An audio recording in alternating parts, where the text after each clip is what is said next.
جمشید عرف جمی کے محلے میں نئے کرایہ دار آئے۔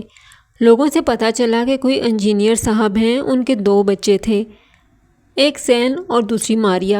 انجینئر صاحب کی بیگم ایک بوتیک چلاتی تھیں۔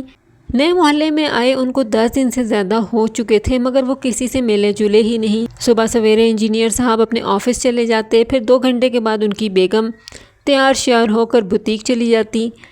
زین اور ماریہ دونوں کالج کے اسٹوڈنٹ تھے، دونوں اپنے اپنے کالج چلے جاتے۔ اس طرح ان کو کسی سے ملاقات کا موقع ہی نہ ملا۔ انجینئر صاحب کے گھر کے سامنے ایک فیملی تھی جو کئی سالوں سے اس محلے میں رہتی تھی۔ جمشید عرف جمی سب سے چھوٹا تھا اور کالج کا اسٹوڈنٹ تھا، اور اس سے بڑی 3 بہنیں تھیں۔ جمی نے اکثر زین کو بازار آتے جاتے دیکھا، پھر ایک دن آگے بڑھ کر اسے سلام کیا اور اس طرح جمی اور زین کی دوستی ہو گئی۔ اکثر دونوں باہر گلی میں کھڑے ہو کر باتیں کرتے۔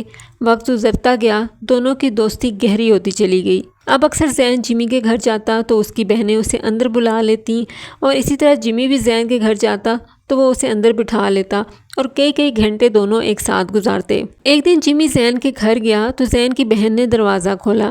جمی نے آج پہلی بار اسے غور سے دیکھا تھا۔ گورا چٹا رنگ، بلیک ٹی شرٹ اور ٹراؤزر میں، ہائی پونی ٹیل میں، وہ بالکل ایک گڑیا لگ رہی تھی۔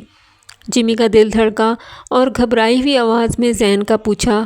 ماریہ نے بتایا کہ بھائی بازار گیا ہے، آتا ہی ہوگا۔ جمی گلی میں کھڑا ہو گیا اور زین کا انتظار کرنے لگا، مگر بار بار اس کی نظر میں ماریہ کا چہرہ آ جاتا اور اس کے چہرے پر مسکراہٹ آ جاتی۔ کتنی خوبصورت اور معصوم ہے زین کی بہن، جمی نے سوچا اور مسکرا دیا۔ اسی لمحے اسے زین آتا دکھائی دیا اور زین اسے اپنے گھر کے اندر لے گیا۔ آج جمی کا اپنے گھر جانے کا جی ہی نہیں چاہ رہا تھا۔ یہ ایک نئی سی فیلنگز تھیں جو اس کے لیے بہت مسرت آمیز تھیں۔ رفتہ رفتہ اسے زین سے، اس کی امی ابو سے، اس کے گھر سے، اس کے گھر کے دروازے سے، غرض ہر چیز سے محبت ہو گئی۔ بار بار اس کا جی چاہتا کہ وہ زین کے گھر